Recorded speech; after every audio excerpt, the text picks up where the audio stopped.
this is a kind of a different and a different topic maybe than you're used to hearing.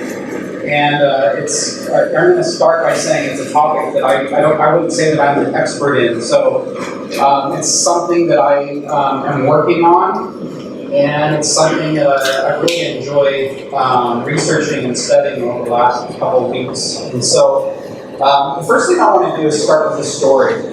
So when I was hired, well, not yet hired, when I was interviewing with Instructure about 2.5 years ago, I was interviewing with the CEO, Josh Coates. And did anyone here know Josh Coates very well? Okay. He's an interesting guy. Has a lot of strong opinions, and he's a really intelligent guy. And so when I knew that I was going to have to go in and interview with Josh, I had no idea what I was going to be in for. And so it was, just no idea. And if I could kind of play it out, he was sitting on a table, or on a chair, just kind of put his feet up on the table and his arms back behind himself, and really relaxed. And I was like, oh man, this is interesting. And had no idea what type of questions he was going to ask. But what ended up happening is that the questions had nothing to do with my resume. It had nothing to do with my ability to be a product manager, or so I thought.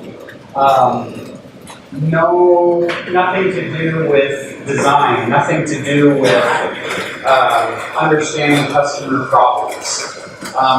Every single question he asked, now that I reflect back and research this talk, had to do with soft skills. And let me just give you an example that really stood out in my mind. He said, what if you were, we have company lunch here, and let's say, for example, you're standing in line waiting to get your lunch, and you overhear someone close to you talking about your product.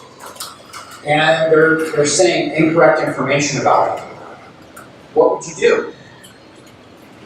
And I thought, wow, I don't know. In my mind, I'm saying that, right? So I might kind of throw that question back at you for a minute and say, what would you do? You've poured your heart and soul into something, and you feel really good about what you've done, and now you have someone that is giving incorrect information to someone within the company, and who knows where that information is going to go. So my answer was, and I have no idea if it's the right answer, and I'll tell you why. But my answer was, I actually think I'd probably walk over to that person and in a nice way say, hey, I heard you talking about this product, and what you're saying is actually not completely true. And I'd like to maybe understand where you got that information. I don't know, maybe I know them, maybe I don't. I didn't have that context, but I'd probably pull them aside, not to embarrass them in front of their colleague, and talk to them and say, hey, where did you get that information? Because I want to make sure that you're getting the correct information in the future. Because you don't want that to be like a telephone game, passed on, that incorrect information. That was my answer. Needless to say, I did get the job, so I assumed that was a good answer, or some of the other answers that I gave. But I still don't know if that was the right answer. And you probably all had a different perspective and take on how to answer that question. And that's the point of soft skills. Is there's no hard and fast line as to what is the right way to do it. There are some best practices, but it's not something that I can go in and take a test. It's not something that Josh could have given me a written test and I go in there and fill in the blanks necessarily. Every situation is going to be different because you're dealing with people. And I think that's the point of soft skills, is you're dealing with people, and every person you interact with or deal with is different. So confession. Like I said, I'm not really qualified to be up here because I have a lot of room for improvement. There's several people in here that have worked with me, and they're probably like, why Nate? So it's something that's an evolution, and it's something we're going to talk about as to why it's an evolution. So I would just say, take the things that I've made research and I'm going to share today with a grain of salt, but I'd also challenge you to consider these things for yourself. So, what are hard skills? Our friends up north, I guess even to the building just close by at Pearl site, they have a great product. It's all about skills. It's hard skills, it's design skills, it's technical skills. And these skills start with an assessment. It's really easy to say, hey, how well do you know JavaScript? Or how well do you know the principles of visual design? Or whatever that might be. And you can do an assessment like they show here. And if you don't have those skills, it's really easy to go in and take a course and learn those skills, and then take a post-assessment and see how well you do. And that's really cool. They do that really, really well. It's good measurement and training in in hard skills. As a product manager, there are a lot of different hard skills that someone needs to maintain. One that I know that I'm working on and trying to learn, and some of the folks on our team at Canopy, from a product standpoint, are SQL queries. If we want data, and we want to understand the data that we have and understand usage, and don't necessarily want to rely directly on certain tools, we need to learn how to write SQL queries. Those are hard skills. As a designer, you have tools, and you need to learn those hard skills to understand how to use those tools. You need to understand, in this case, Sketch, and how to use it. And that's something that's really defined. Okay? So what are soft skills? How are they different? Soft skills are about psychology. So as I did a research on this, I'm like,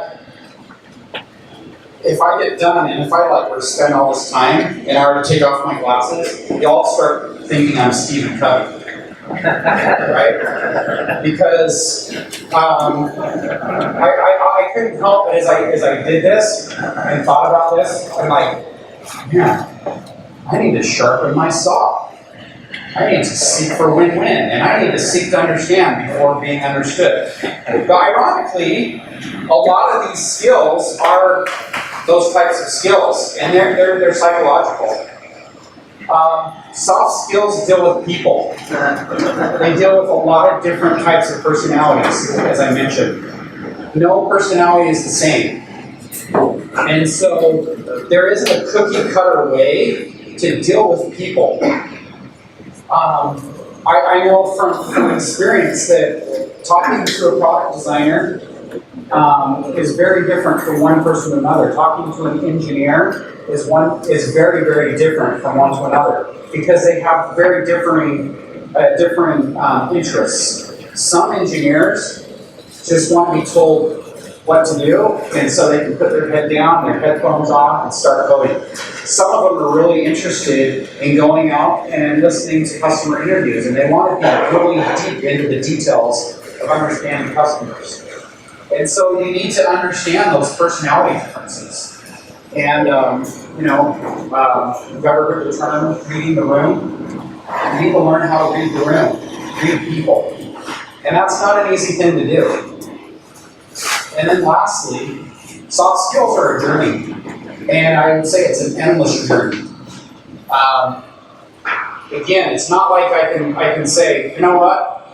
I'm really good at my soft skills, and I nailed it. Here's my test. I got 100%. It's an evolution. It's an ongoing practice, and it's something that really is something that you have to experience. And we're going to get into some of those things. So here's the big question, like, why does it matter? Why am I talking about soft skills? Well, frankly, it was a topic that Hive suggested I talk about. And it was a topic that a lot of people have interest in, apparently. And so it wasn't Nate saying, I want to be more like Stephen Covey. It was more, apparently there's a need in our business. There's a need as product people to develop these soft skills. So, think about a job description. What if you had a job description that looked like this? What you'll need. Oftentimes job descriptions say what you'll do and what you'll need. What if your job description that you're reading on Glassdoor or something said something like this? Ability to listen to feedback from manager and colleagues. Can actually listen to engineers' product suggestions. Doesn't criticize the customer saying they're clueless. Can address issues directly with people. See, not passive aggressive. You do what they'll say you'll do. You take responsibility for failure without blaming your team or others. Maybe you have hobbies outside of work and ways of dealing with stress. You don't think that you're the smartest person in the room. You don't get frustrated when people quickly don't get your point or your way of seeing or doing things. So you start to see all these things. Are any of you really good at these things? Maybe you struggle with these things? Blake, don't raise your hand. So I went to a job description, and I wanted to kind of put this into play. I grabbed a job description from off Glassdoor for a product designer in Vision, and I wanted to break it down because one of the things that I've heard is you can't hire for soft skills, you can't interview for soft skills, which I actually find to be incorrect. I think there are things that can be done to test those soft skills, and they're becoming more and more prominent in our need to do our jobs. So just taking a look at this, again, what you'll do, what you'll need, and if you quickly read through this, you'll see a lot of different things that you would expect.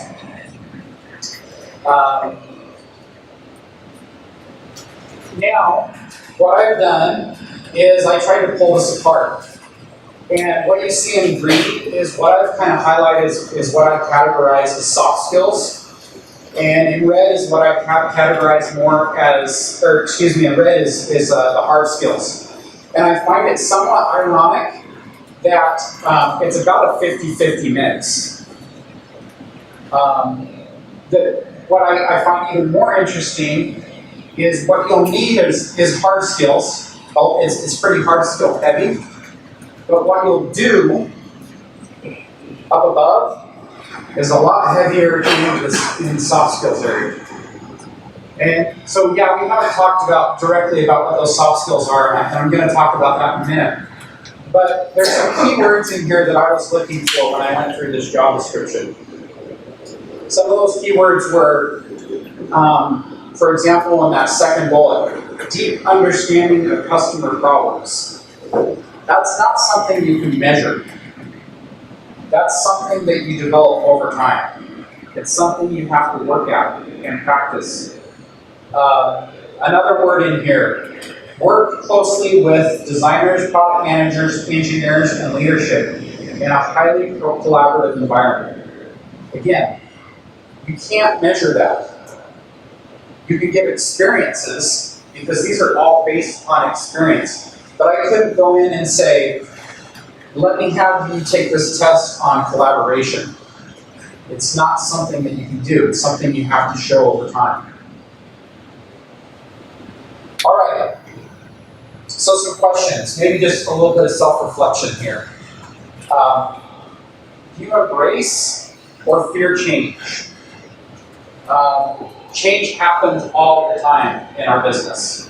Board changes, strategic direction changes, team changes, responsibility changes. How do you react to those things? I've seen all sorts of different reactions. I just dealt with this in Canopy. We made some team changes and some responsibility changes, and it was really interesting to see how those were accepted or not accepted. And they were actually accepted really well, which we'll get into this, but is a sign of what we call emotional intelligence. Another question. You share data and information, or do you hoard data and information? Does anyone ever work with a data hoarder? Yeah? It's not that fun. And it's a sign of bad soft skills. If you're hoarding data, it's because you lack self-confidence. You lack confidence in your abilities to do your job. And so you're trying to keep information yourself to empower yourself to be better than someone else. And that doesn't work in a collaborative environment. You should be sharing information to gain. You should be mentoring others. Those are good soft skills. How about this one? When you go to lunch with coworkers and friends, do you talk about ideas or do you talk crap about people?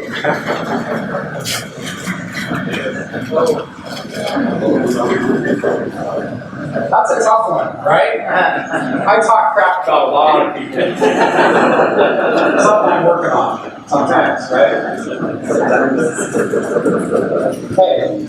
So, jumping into these soft skills, I've broken this down into 3 categories that I've observed. The first one is what I call self-management. And so these are things that you perceive of yourself. And how do you manage yourself? What are the personality traits that you have? Are you quick to get angry? Are you quick to get frustrated? Or you have a hard time being serious in meetings? You have a hard time what are those issues that you personally know you're aware of and your management of yourself? Then there's people skills. These are the interactive social skills. And finally, what I'm calling tribal skills. These are basically the insider knowledge skills that really have to come through experience and trial and error. All of these really come through trial and error, but I think these tribal skills, which I'm going to highlight, are really the tough ones. So just diving a little deeper.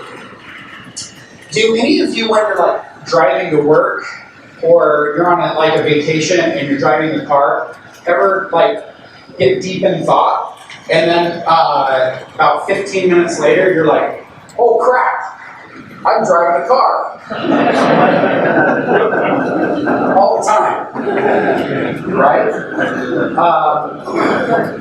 So what I found is, it's really common. Our minds tend to shift and go in a lot of different directions. Some of us are a little ADD. Creative people in particular, I think, are really ADD, and we have a lot of creative people in this room. So one concept that I'll throw at you is talking about self-awareness and being present, being conscious. So when you're in a meeting, are you easily distracted? You close your laptop, put your phone away, or are you completely in another world? And if you're in a meeting and you're kind of leading that meeting, and you see other people that have their laptops open or on their phones, and they're not really paying attention and they're not doing anything, how do you feel? You probably feel like this guy gives a crap about what I have to say. And so that's a soft skill, being present and being conscious.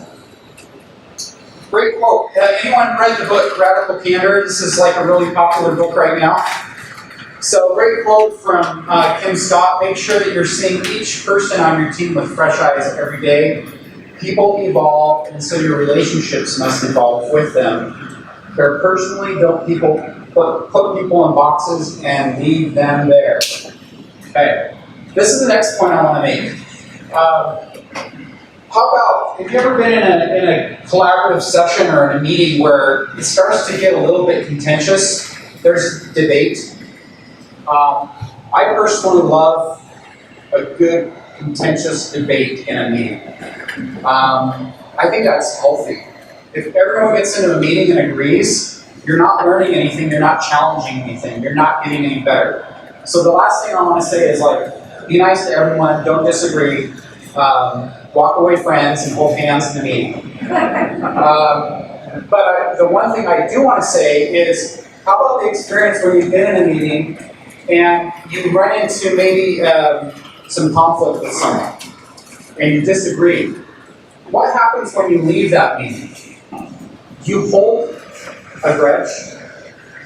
Do you kind of look at that person and say, he's a dick, and I hate him? Or do you say, he probably has a valid point, and I should maybe consider it? Usually it's the previous and the latter. And that's really hard to do. But I think it's really important that you don't hold a grudge, that you quote-unquote leave it on the field. So here's a great example. I'm a big sports fan.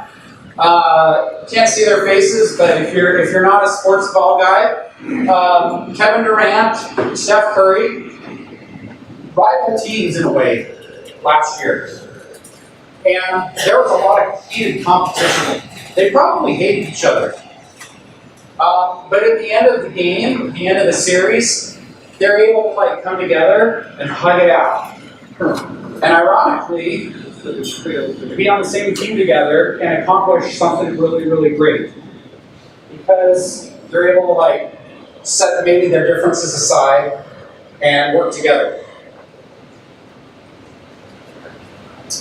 All right, Dale Carnegie. Has anyone in here read the book, How to Win Friends and Influence People? Okay. I was forced to read it in my undergrad program. I think it was an organizational behavior class. And call me a nerd, but I actually like to read it about once a year. I think it's a really good book. He said, any fool can criticize, condemn, and complain, but it takes character and self-control to be understanding and forgiving. So, it's easy to talk crap about people. It takes a lot more to understand people and maybe walk a mile in their shoes, so to speak. Anyone here read the book Mindset?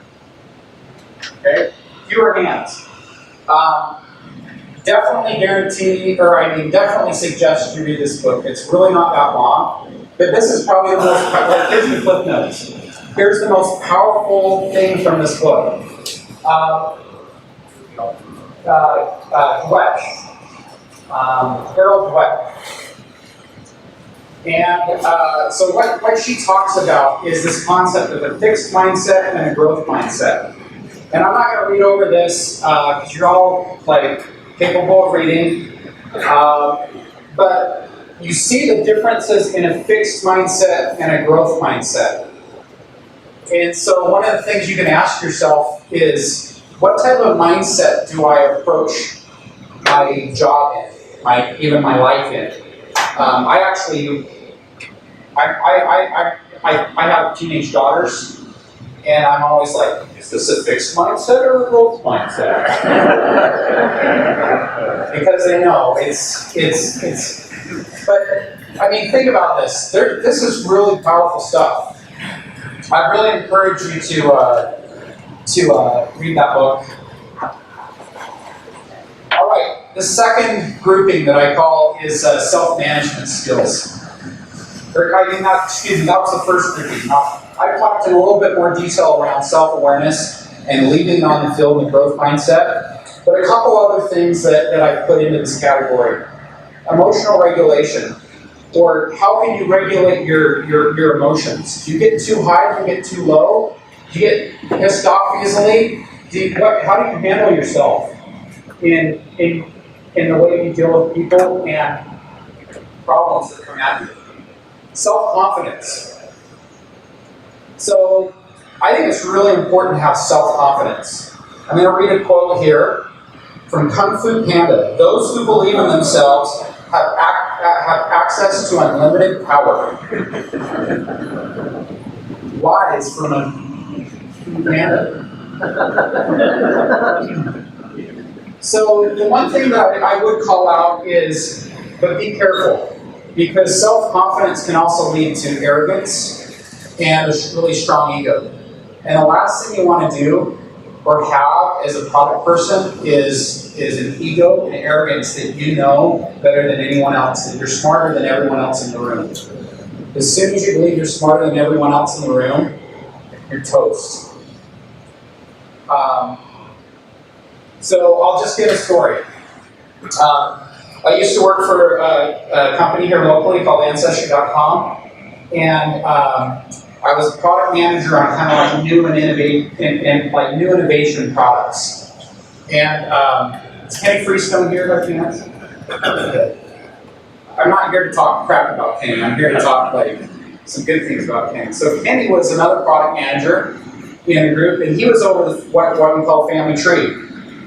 And he and I used to just go to war on things, and a lot of that being on the field I struggled with.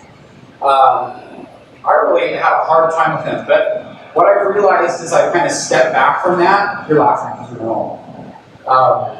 We love him.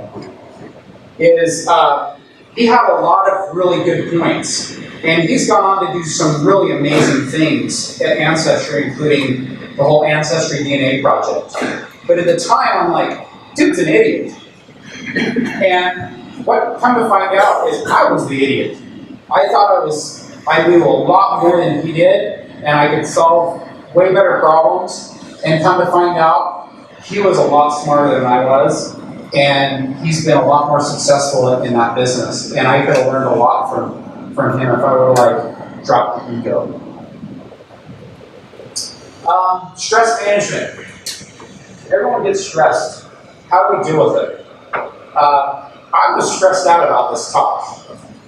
I didn't have hardly a single slide written at about 6 o'clock yesterday afternoon. And so I was really stressed. And so my way of dealing with stress is I like to get out and exercise. So got all my slides done, did all this thing, and so I went for a bike ride about 2 hours ago because I knew if I didn't get it out of me, it wasn't going to be good. So everyone needs to have ways of dealing with stress, and that's self-awareness, dealing with how do you deal with that. Resilience. So how resilient are you? If someone says your manager, you come to your manager with an idea, or you come to someone in the product organization, maybe that's painting the vision with an idea, and they say no, you just okay. Or do you no, I don't think you get this. And you persist. Are you resilient? I think it's important to not back down on the first no. Because, again, maybe that person doesn't know. Maybe they don't understand. But there's tact in the way you do that. Probably not a good idea to say, you're an idiot, here's my idea, and you're not understanding it. But if you were to come back with more data, that works. And I'm thinking about a specific example, looking at someone in here, in structure, where there was persistence in an idea about we should offer our service with a free trial. And everyone was like, that's dumb. Everyone in management was like, that's dumb. And he persisted. But the persistence came with data. Went out, did the research, came back with some really good data, and all of a sudden people had to listen and understand. And it took some time, but today, Instructure has a free trial on their corporate learning product. And I think it's probably proving to be really, really valuable in getting people into the funnel and people learning. So it's really important to be resilient, persistent. But I think that it's also important to know when to back off. Because sometimes being a nag can really cause some problems. And that comes back to self-awareness. Okay? Last thing, perceptiveness. So, again, real quick, how do you read the room? How do you read people? Really important in understanding those things. Okay, people skills. I probably got to get moving a little bit faster, so I'm going to go through these. I'm going to more just look at these. I'm going to dive deeper a little bit into communication. But you see these things. How good are you at doing these things? Are you a team player? Or you pull up in a room and figure it out on your own? How good are you at facilitating the conversation? In other words, maybe you don't have all the information and the answers, but how good are you at facilitating or bringing the right people together to get the right information? Mentoring or coaching. Brandon talked about this awesome concept of a mentorship program, Product Hive. The one thing I'll also talk about, or I'd like to point out on that is, I think it's really important in life to find good mentors. But I think it's just important to be a good mentee. Because if you're a pain in the butt to your mentor, you're wasting their time. If you think you know more, or they're old and don't understand, you're wasting your time and their time. Okay. All right, communication skills. There's a ton of information about communication. But the one thing, and this is the one thing I did pull from Stephen Covey, I just got to throw it out there, is this just his listening continuum. But I think this is really interesting. The key to communication at the end of the day, I think when we talk about communication, we jump to like us communicating. And really we should be thinking about it differently. It should be more around how good are we at listening. Has anyone heard of this concept called directed discovery? I'm just kidding. So we call them customer interviews, right?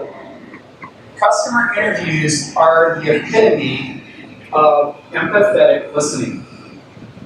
You're all about, I am the learner or the apprentice, and you're the expert.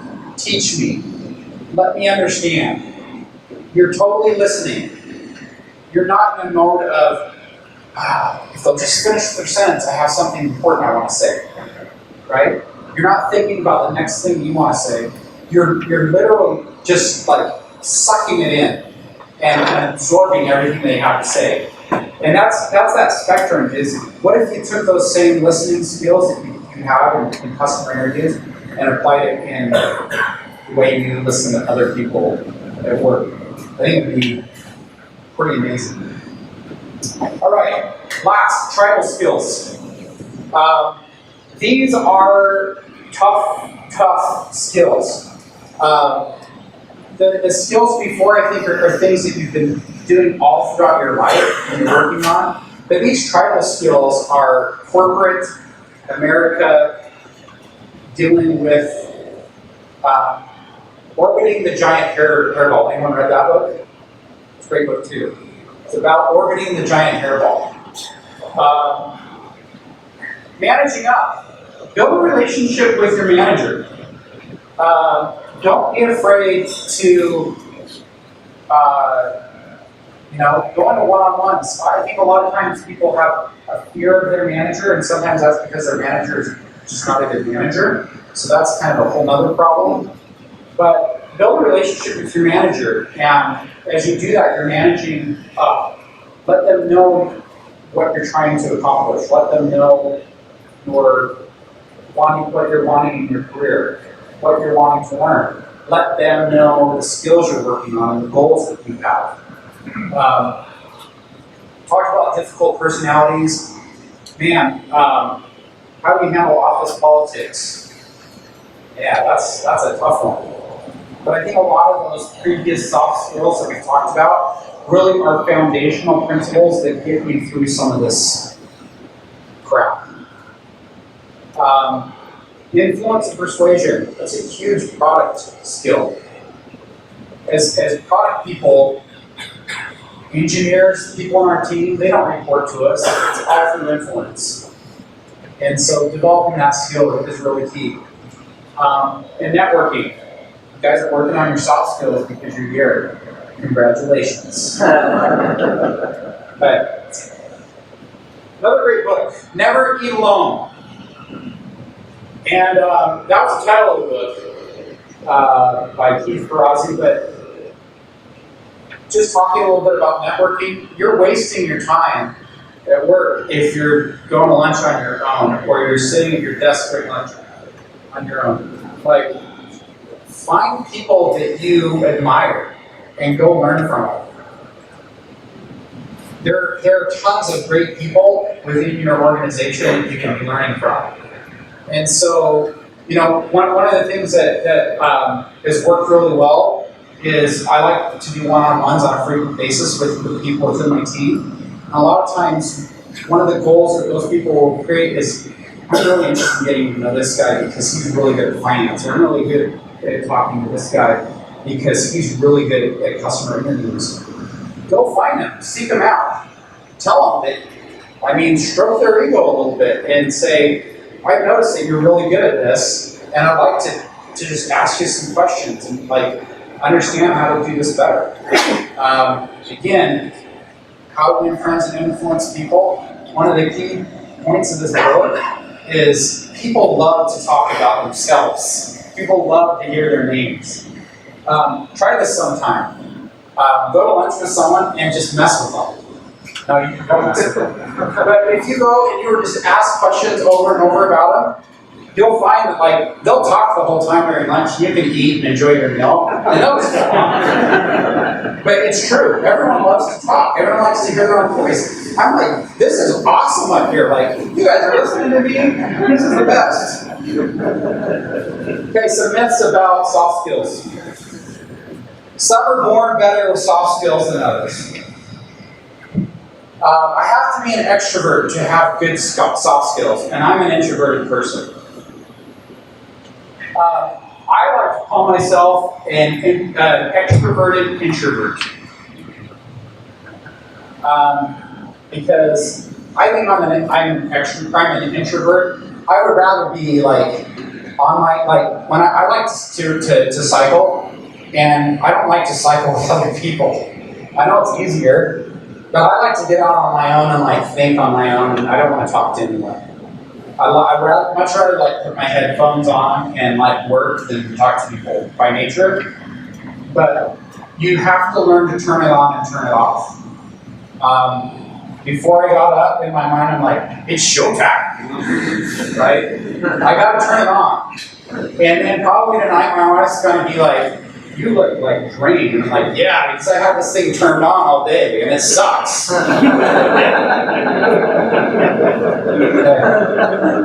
I'm too old and set in my ways to develop skills. That's an excuse. That's terrible if you're saying that. It's kind of like saying, it's too much. I want to learn how to be better at whatever. It's good. I'm all good. Okay.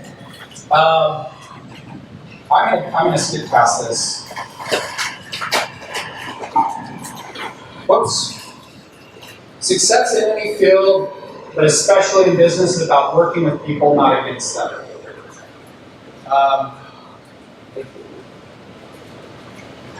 What is it? 1 + 1 = 3. Who says that? I hate that, but it's true.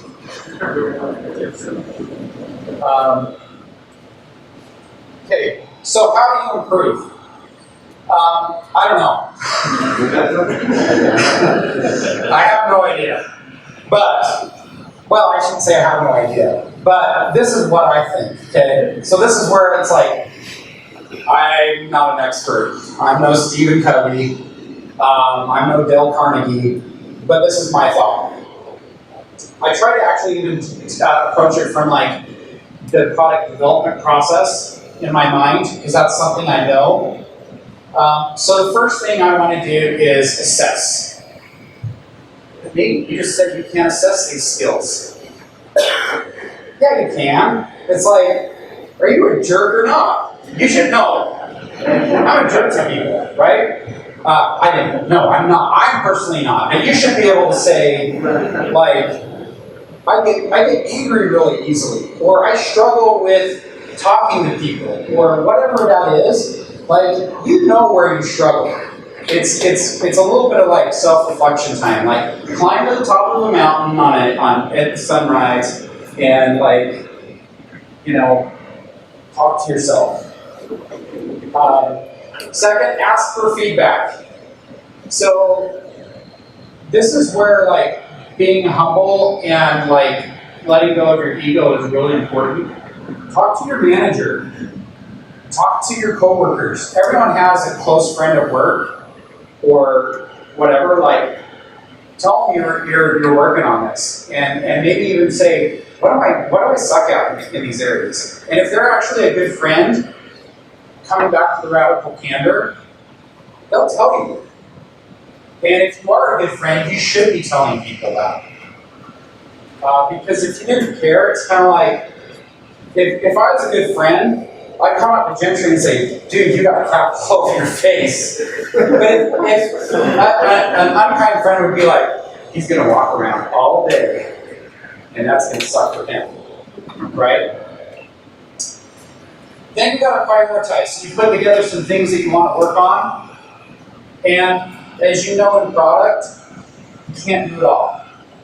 And so use those prioritization skills and say, what's going to bring the greatest value to me personally? Like, I don't know. What is that? Everyone's going to be different. But what's really going to be more valuable to you and to your career? What are those skills? Prioritize those. And then through that prioritization, focus. Okay? Can't do it all at once. So focus in on one or two things and start to learn. And then maybe grab something else and work on it. Most of all, like, make it happen. So a couple of things we called out. I think it's really important to find a mentor. Someone that you can confide in, or someone that you observe is really good at that thing that you're trying to work on. And ask them for help, ask them for thoughts. What do they do? And watch them. And take notes. Set some goals. If you have it in your mind constantly, and you're reminding yourself, oh yeah, I'm working on like trying to pay attention when I'm driving. Set the goal, and then keep a journal. Keeping a journal is a great way to kind of like hold yourself accountable. If you're writing down every day, yell at the boss again, you'll kind of know that you're not doing very well. And then last, enjoy it. This is a journey. There is no end in sight. And that's maybe a little bit depressing, but it's a journey. I don't think anyone can come in here and say, I am perfect in whatever that skill is. But some people are better than others, right? All right, low-hanging fruit. This is where I'm going to get radically candid with you. I think there's some really, really low-hanging fruit that I observe that I'm guilty of and that other people need to work on. Like a couple of things I mentioned, like if you don't need your laptop in a meeting, don't bring your laptop or close it. Like, be present in a meeting. That's a really easy thing that you can do today. Same thing with your phone. Like, leave your phone in your pocket. I know I sound like a parent right now, but like, don't look at it. Like, nothing is important for the next 30 to 40 minutes that you can't get to. Like, be present. A couple other things, like everyone here uses Slack, I assume, or some type of communication. Like, communicate with people. Tell them that you're going to be late to work because of this, or don't assume that people know. These are just, again, super low-hanging fruit. Maybe the next time you go to lunch, try and change the topic from so-and-so is such a pain in the butt and I hate them, to something that's maybe a little bit more productive. Anyway, couple ideas. Here's some books that I would recommend. I can't say that I have read cover to cover all of these, but I have picked through or read all of them. And all of these are really, really good. The one outlier that I'm going to call out is this one. And this is not, I don't know why I even put it in here, but it for me was life-changing. It's about telling your story. Everyone wants to have a story to tell. And so, like, when you die, what are people going to say about you? Nate was a jerk, terrible communicator, arrogant, no one liked to be around him. Or did he have really good soft skills and they say good things about you? Maybe you're not around, so you don't care. But this is a great book. This guy tried out all sorts of things to try and tell a story. Great book. Okay, the human body. So from this book, by the way, the book is 1,000,000 miles in 1,000 years. And it has to do with cycling across the United States, so I like that too. He said, the human body, excuse me, essentially recreates itself every 6 months. Nearly every cell of hair and skin and bone dies, and another is directed to its former place. You are not who you were last November. Now, I assume that was 6 months. Okay. I love this because coming back to like this excuse of I'm too old to change, I'm too obvious to change. Like, recreate yourself over and over again. If you're not recreating yourself, you're losing. This is a really competitive space that we work in. And we're all here to be better at what we do, to perfect our craft. And perfecting our craft is just as much developing these soft skills and reinventing ourselves over and over again. I can't tell you how many types of industries I've now worked in. I'm now in tax. I've been in family history. I've done learning management systems. I've done telephony systems. And in some ways, I've had to recreate myself every single time I've changed jobs because I've had to learn something new about that industry. And the same thing can kind of be applied to ourselves. So we should be learning something new and modifying or improving ourselves on a daily basis. Work hard. Be nice. Thanks. You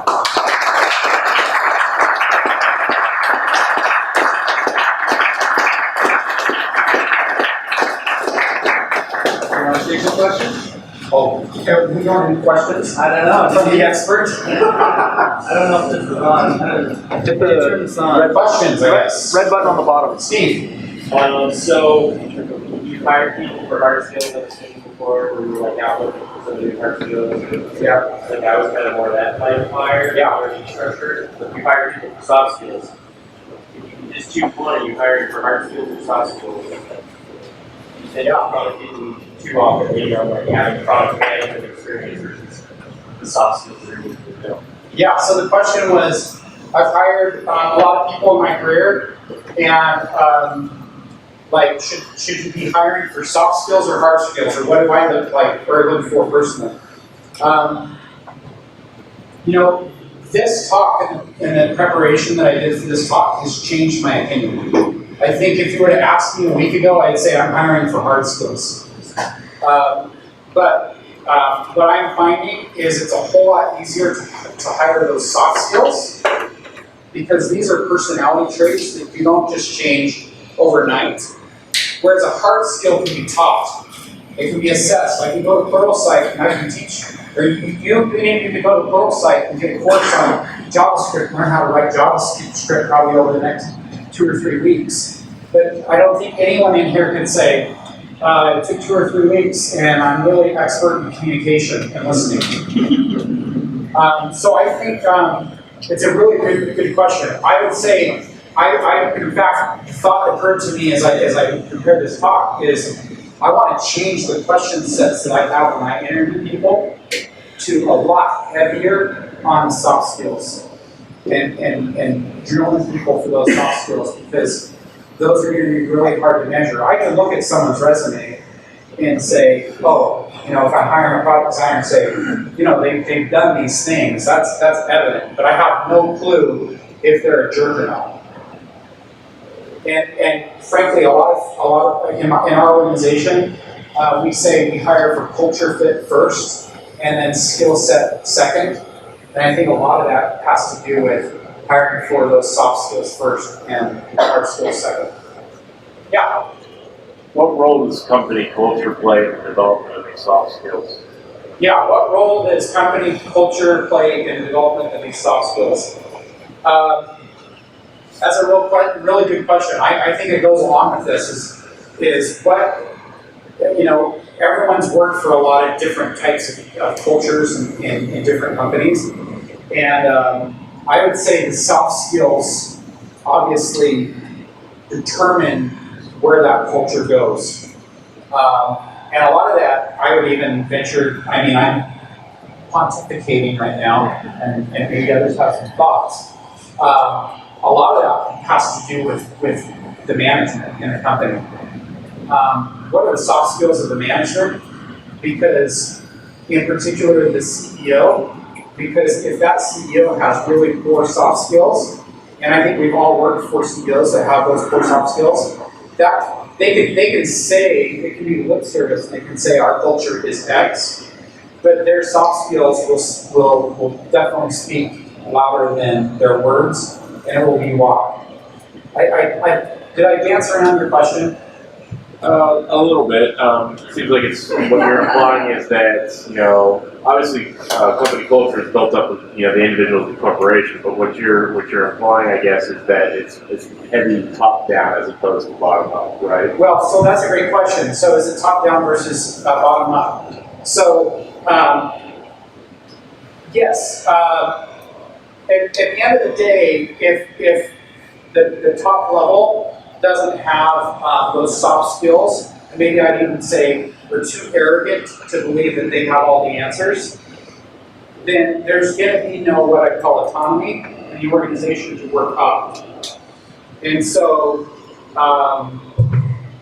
my feeling is I would want a very autonomous organization. I don't want to hire a bunch of monkeys and just have them slap their computers all day long and do whatever I ask them to do. I want to hire really smart people, and they will be bringing those things up. But a lot of that bottom-up approach comes from the top, allowing it or having that confidence and lack of ego to allow for that.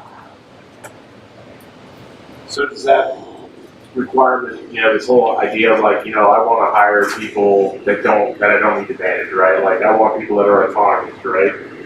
Where does that impact in the concept of mentorship and actually being involved, right? Because if I hire people that I hire people because they can do their job and I don't have to oversee them. Yeah. Right? Does that then lead to the disengagement? Yeah, good question. So I think autonomy can't be chaos. There's a Spotify video that I totally recommend. If you do Spotify, like Google Spotify culture, there's like a matrix there, and you can have strong. If I were like on the x-axis, there's autonomy, and on the y-axis is accountability. And if you have autonomy with no accountability, it's chaos. But if you have high autonomy with high accountability, it's great. And so I think that's where the balance is at. Yeah. You mentioned that managing up is important and office politics is important. If you have upper management who lack the skills that you're talking about, how do you manage up in that circumstance? Or do you just leave it? Yeah, that's going to be my question. I mean, again, I'm no expert, so this is purely opinion. I think you try to create change, but if it's futile, you leave, and hopefully that organization sees sooner or later that it's doing things wrong. Here, how about okay, so you're trying to. It's on. Just go. Just kiss it. This doesn't seem very cemetery. Alright. So you're kind of a big deal. Yeah, you're a VP, right? You hired a bunch of people. How has your perspective on soft skills changed from going to a practitioner to all of a sudden a people manager? And before you answer, apologies to anybody else who uses this after me. Great question. So, I don't think it changes at all. In my opinion, if I have to change my soft skills from being what I call maybe an individual contributor to a manager, then like I shouldn't, just because my job title goes from here to here and I put on my fancy hat, doesn't mean all of a sudden I'm like the most amazing soft skills person in the world. I would liken this to parenting maybe. Just because I have a child doesn't mean all of a sudden I have all the answers. Like it's trial and error. And so I would actually say, and I think again it comes back more and more to your question back here, but as you move up in management, I think it becomes, those skills obviously become more and more important.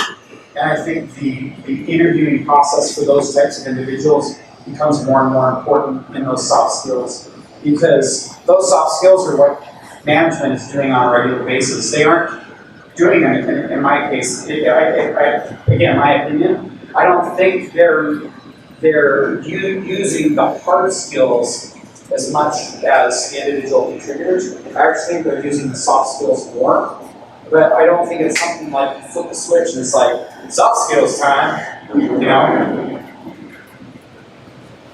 Yeah. Let's only have one more question. Last question. Sorry, now that's too much pressure. I was going to comment on that. But I think there's a tendency of when you are in that position as a VP, the feedback you search for your road on soft skills, right? So when you're at a peer level with most of an organization, you get immediate feedback on whether your soft skills suck or not, right? Yeah. But as you climb, the feedback you get from your coworkers becomes filtered and muted on the negatives and overemphasized on the positives. But I think we've all observed an erosion of soft skills when people become executives, right? So that's kind of a debate I think for you and brothers in the room as we advance. You kind of have to watch out for that tendency for it to be easier to say that you have good soft skills when you don't. Yeah. I have a follow-up. Yeah. I'm wondering if part of that mindset that is kind of left all of a sudden, instead of seeing other people's peers, you know, seeing themselves. And you talk, the DevOps talk about flattening hierarchy. I'm wondering if that those soft skills comes up because we have a flattened hierarchy. Yeah. So the comment is,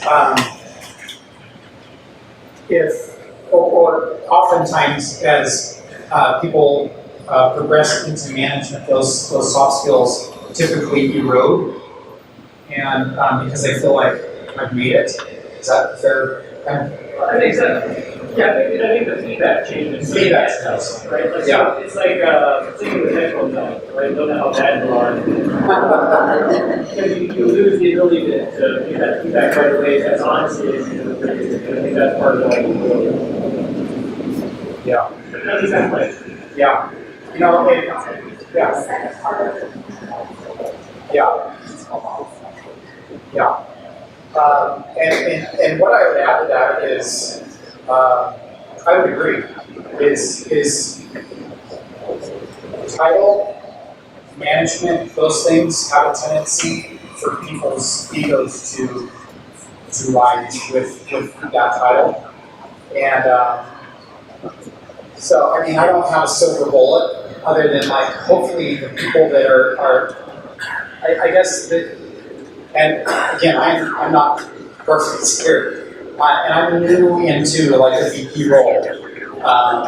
But the one thing that I will say is, as you go through your career, I think it's really important to keep a journal in, or make notes on the things that you observe, good and bad, because we've all had good experiences and bad experiences with managers or executives, and I think it's really important to take the good with us and remove the bad. And so, like, don't keep making the same bad mistakes that you've observed. And so that's something I guess that I'm trying to do, is I can think of a lot of really good examples of great management that I've worked for, and I can think of a lot of examples of really bad management that I've worked for. Steve and I were just talking about one of the bad ones that we worked for before. And but we don't talk about people. And that's why I didn't use their name. But I think it's really important to observe and say, that was a really bad example, and observe and say, that's a really good example, and I want to mirror that. And that's where mentorship really comes into play too. And by the way, when I changed jobs, so I just changed jobs like 3 months ago. And I was the director of product and infrastructure, and now I'm a vice president at Canopy. And my manager at Instructure gave me some really interesting advice. He said, there's a term that they say, it's lonely at the top. And I kind of don't like that word lonely at the top, because I don't even like the idea of the top and the bottom. But the point that he's trying to make is, it's really important that you reach out and network and talk with other people that are dealing with the same issues that you're dealing with. I'm brand new into the position I'm at. And so I'm wanting to reach out to other people that are in a similar position. I went to lunch, I've gone to lunch with maybe 2 or 3 other people in the last 3 months, because I'm wanting to, that are at this quote-unquote level. I'm wanting to understand. But the other thing that I think is really important is, when I have one-on-ones with people that work with me or for me, I'm always asking for feedback, because I want them to feel like it's open for them to say, dude, you're a jerk, or that's stupid. And so I often say in a one-on-one, am I doing anything stupid? Because no one wants to feel like you're going out to lunch and saying, Nate, that last thing you did, it's like the stupidest thing ever. And no one comes and tells me. Because I'm just going my own merry way thinking like everything's good. It was a great idea in my mind, but maybe in their minds it's a terrible idea. But who's gonna tell me? So I think we have just as much a responsibility to tell people. That's that communication soft skill, I think, to be radically candid, to say, this isn't working. It all comes with tact. So, thank you.